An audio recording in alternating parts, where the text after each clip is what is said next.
Greenfield. I've been in sales enablement for over 7 years now. It's hard to believe. And what really got me started overall in sales enablement and to this position was an onboarding problem at the company that I worked for, where I was the one training the new reps. And quite frankly, I did it because I wanted them to do things the right way or the most beneficial way. It really becomes in sales enablement that role of how do you help others achieve their goals.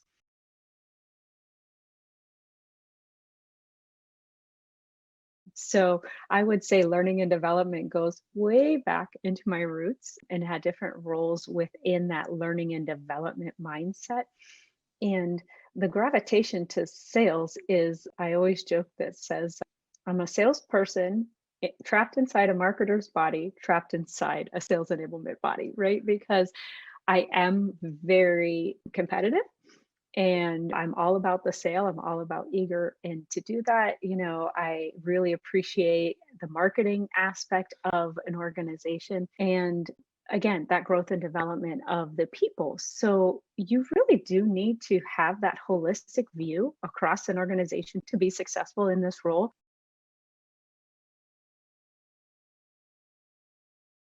I would definitely say if you were aspiring to move into a sales enablement role, understanding the entire sales process is helpful. I've been in sales roles, sales engineer or architect, as we've said. Knowing and understanding the different facets is critical. And I would say today's world, when we look at job descriptions and we look at the requirements that are on there, don't be afraid, right? Go beyond, look for that stretch assignment, look for that opportunity that you think might be out of reach. Take that step back, ask for help, ask for a mentor, ask for a friend to review your resume. Be confident in who you are and the abilities that you have. That way you can show what you bring to the table. And I think one of those biggest things is when you have the ability to take a holistic view of a business, you can help people understand why you would be a good fit for that role. And the other piece of advice that I got years ago, look for a need within the organization. So if you're aspiring to be a sales enablement leader within your current organization, what's missing? Just look at what's going on in your organization and see how you can fill that need. If you're looking at outside your organization, think of those skills and what you can really offer that company you're looking to aspire to go to. And don't be afraid, right? The worst they're going to tell you is no. Oh my gosh, that's just an amazing question because, everything is cyclic. People buy from people, right? That saying is, it seems like a cliche, but it's the truth. And I think last year really did prove that because it is about being empathetic.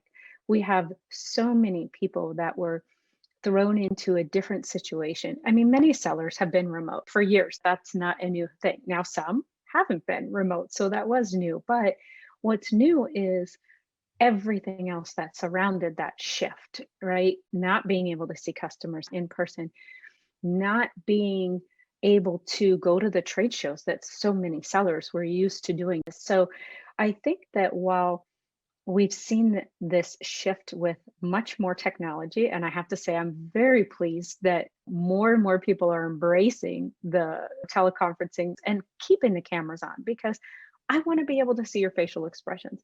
I want to be able to see if I'm boring you. I want to be able to see if you're lost and you see someone looking up or all those telltale signs.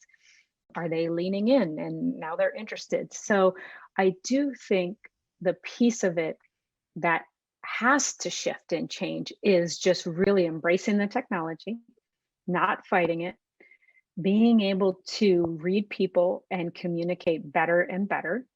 I talk all the time about having an executive presence, which goes to what does your background look like? What is your lighting? What are you wearing? How do you look to someone else? So I think that sellers have to step it up in that virtual world, being much more adept at technology than they used to.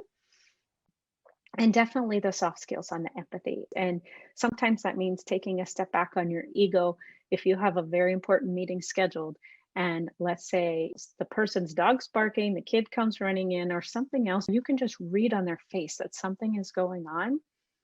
Having that courage to just pause the meeting and say, just human to human, respectfully, there's something going on. This doesn't look like it's a good time. Let's reschedule. I want to make sure that everything's okay with you and your family. Whatever that conversation looks like, empathy is going to continue to be that strongest skill that needs to happen in the sales world.